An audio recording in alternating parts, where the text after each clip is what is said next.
విశాఖ గోపాలపట్నంకి చెందిన నవవధువు వసంత్ అని అయితే చనిపోవడం జరిగింది. ఈ నేపథ్యంలో బాడీ అయితే కేజీహెచ్‌లో ఉన్న పరిస్థితి అయితే ఉంది. భర్త వేధింపుల తాళాకే చనిపోయాడంటూ మరో పక్క వాళ్ళ బంధువులు చెప్తున్నారు. ప్రస్తుతం అంతా ఈ ఘటనపై ఏం జరిగిందో గోపాలపట్నం సీఏ అప్పారావు ఉన్నారు. సార్ చెప్పండి, ఏ విధంగా చూడొచ్చు ఈ ఘటన?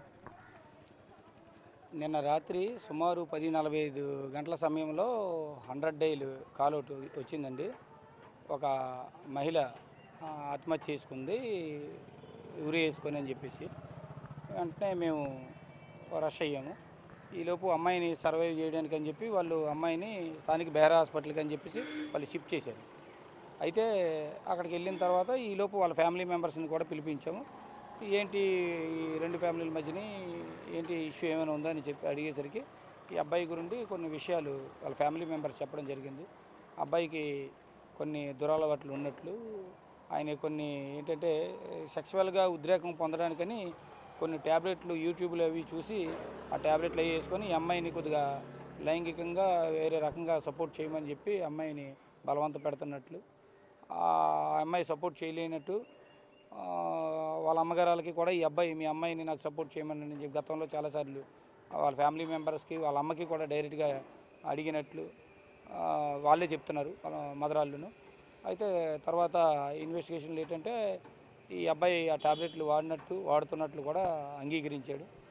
ఈ విధంగా ఆ ట్యాబ్లెట్లు వాడి ఆ అమ్మాయిని బలవంతం పెట్టడం వల్ల ఆ అమ్మాయి ఆ క్షోభ భరించలేక ఆత్మహత్యకు పాల్పడినట్లు ప్రాథమిక నివేదిక.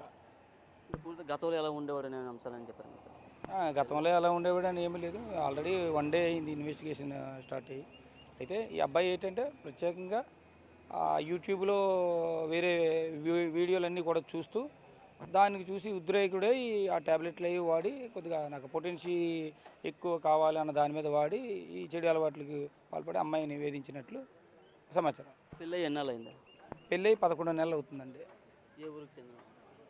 ఈ ఎదురువానిపాలెం అని చెప్పి గాజువాక డిపో దగ్గర ఉన్న ఆ ఊరికి సంబంధించిన వాళ్ళు అమ్మాయి తాలూకాలు. అబ్బాయి అయితే ఈ గోపాలపట్నం ఏరియాకి సంబంధించి వెంకటాపురం దగ్గర నందమూరి నగర్ అనే స్ట్రీట్కి చెందినవాడు. అంటే వాళ్ళ పేరెంట్స్ ఏం చెప్తున్నారు అబ్బాయి తాలూకా? అబ్బాయి తాలూకా పేరెంట్స్ అంటే ప్రస్తుతానికి వాళ్ళ అబ్బాయి మదరు కుంభమేళకి అని చెప్పి నిన్నే బయలుదేరి వెళ్ళిపోయారు. మనకు ఇంకా అందుబాటులోకి రాలేదు. ఇప్పుడు ఏమైనా వాళ్ళ కోడలు చనిపోయింది కాబట్టి వెనక మధ్యలో రిటర్న్ రావచ్చు. వాళ్ళ అబ్బాయి ఫాదర్ కూడా వేరే కళ్యాణ మండపం మెయింటైన్ చేస్తున్నాడని చెప్పి వేరే దగ్గర ఉన్నారు. నైట్ అయితే వాళ్ళే ఎవరో వైఫ్ అండ్ హస్బెండ్ ఇంట్లో ఉంటున్నారు. ఎప్పుడు ఫోన్ చేశాను మీకు? ఎప్పుడు ఫోన్ చేశారు? మాకు నిన్న నైటు 10:45 ఆ టైంలో మాకు త్రూ 100 డైల్ కాల్ వచ్చింది. అబ్బాయి ఏం చేస్తారు?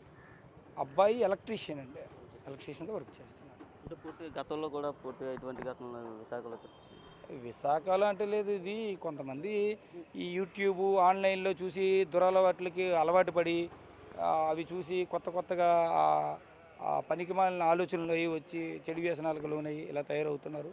పోలీస్ డిపార్ట్మెంట్ తరఫున కానీ గవర్నమెంట్ తరఫున కానీ అందరికీ అవేర్నెస్ ప్రోగ్రామ్స్ అయితే కల్పిస్తున్నారు. కాకపోతే ఇంకా మరింత అవగాహన కల్పించాల్సిన అవసరం ఉంది. ఇది పోలీసులు అయితే చెప్తాను. పూర్తిగా అయితే ఘటనపై ఇంకా దర్యాప్తు జరుగుతుంది. అసలు ఏం జరిగింది అన్నపై పోస్ట్మార్టం రిపోర్ట్ వచ్చే వరకు మేము ఇంకా ఏం చెప్పాలి. అయితే సమాజంలో ఇలాంటి ఘటనలు జరగడం కరెక్ట్ కాదని పూర్తిగా దీనిపై కూడా పోలీసులు అవగాహన, ప్రజలు కూడా అప్రమత్తంగా ఉండాలని అయితే చెప్తున్న పరిస్థితి. ఈ కేసులో ఇంకా దర్యాప్తు చేస్తున్న పరిస్థితి అయితే ఉంది. కెమెరా పర్సన్ అజయ్, నాడి బిగ్ టీవీ.